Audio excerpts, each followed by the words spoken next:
Books. Have you ever had a book that you're so excited about that you just avoid it?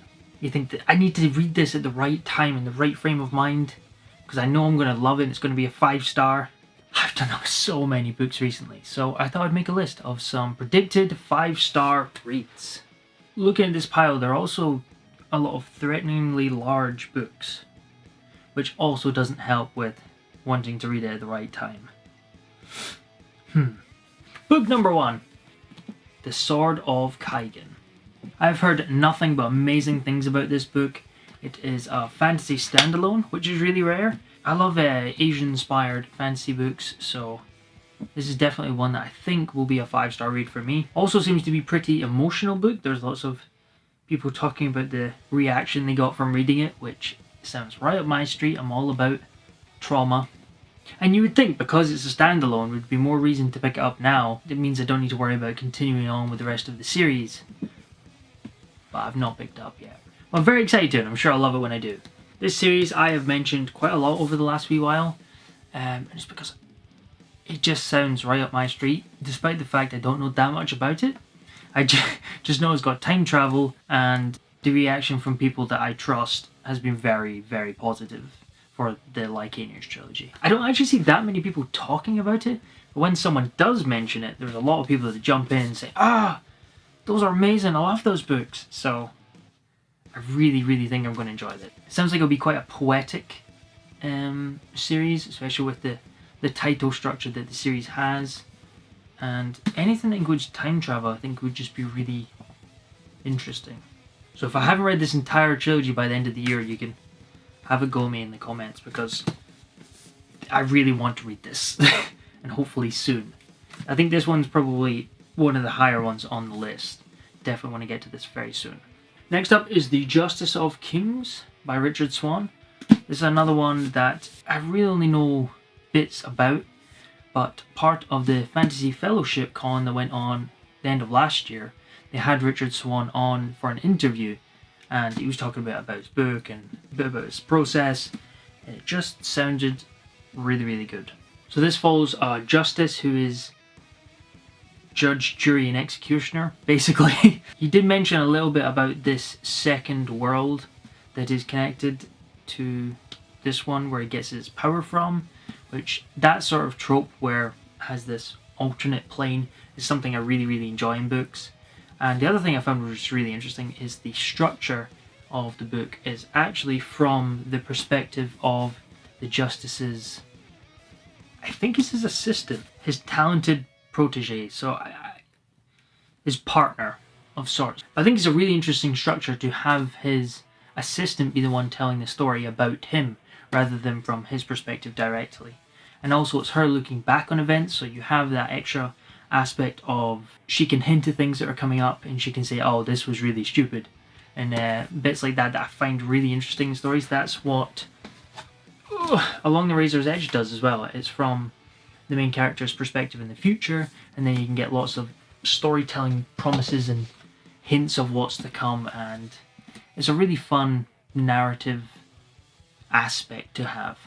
Now this was my most anticipated read of last year, and I didn't read it. The First Binding by R.R. Verdi. Now I read the first chapter of this and I loved it, so it didn't put me off.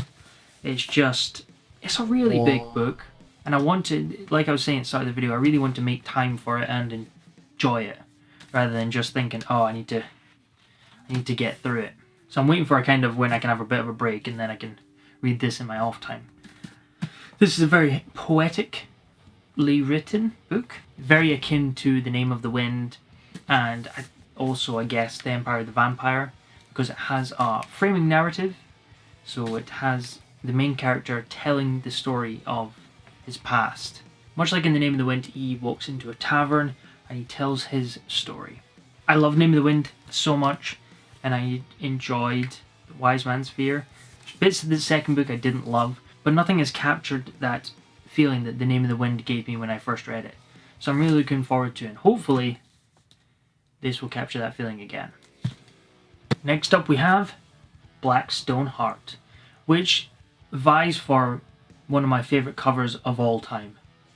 I absolutely, try not to get the glare on it, I absolutely love that cover by the amazingly talented Felix Ortiz. I actually found out about Michael R. Fletcher from the Wizards, Warriors, and Words podcast that used to go on every week on Jed Hearn's channel.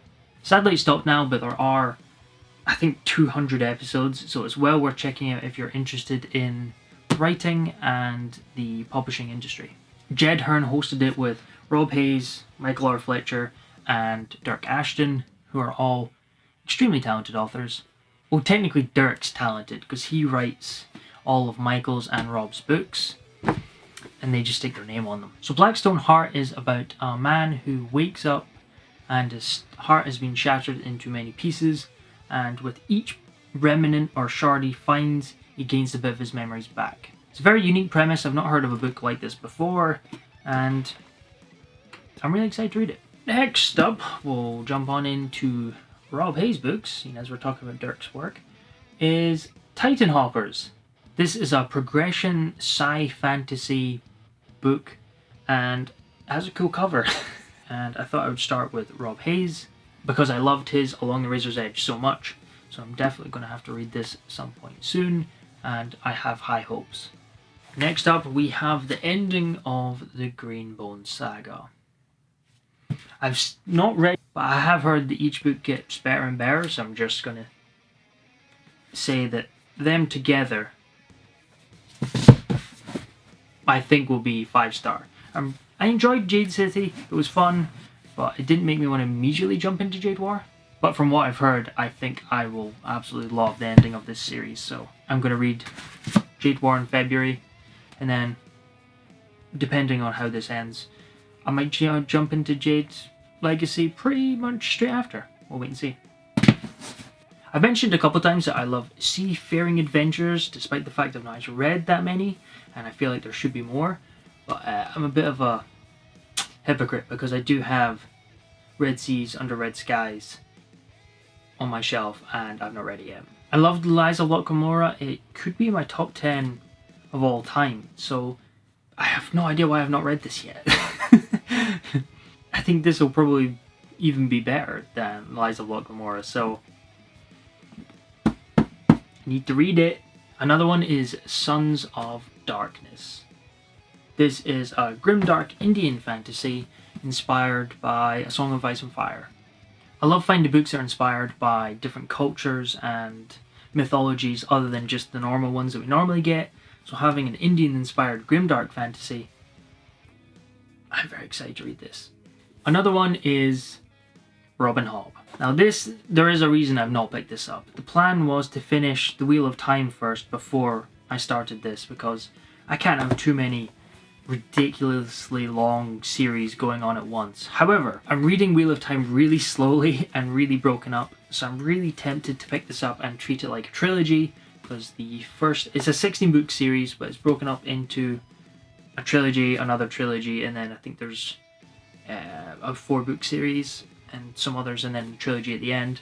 So because it's so broken up, I think I'll probably dive into this sooner than waiting till I finish The Wheel of Time. It seems to be if you're not bothered by a slower read, then this series will really work for you, but I've heard a lot of people be turned off because of the slow pacing in some of the later books. I have high hopes that this series will work for me. I might make a video of me reading Assassin's Apprentice, so if that's something that you're interested in, like a reading vlog type thing, let me know, and then we can see what Robin Hobb's all about. Because if it is as emotional as people say, it'd be really interesting to actually get my reaction going through The Realm of the Elderly. And last but not least, my last predicted 5-star series is the Sun Eater series. I don't own this series yet, so I don't actually know when I'll get to it. I should really work through my physical TBR before buying more books. But I've only heard amazing things about the Sun Eater series. I'm going completely off other people's reviews for this series. There's a lot of people I do really trust though, and it's them people with similar tastes to me are all rating it really highly, and the covers are really cool.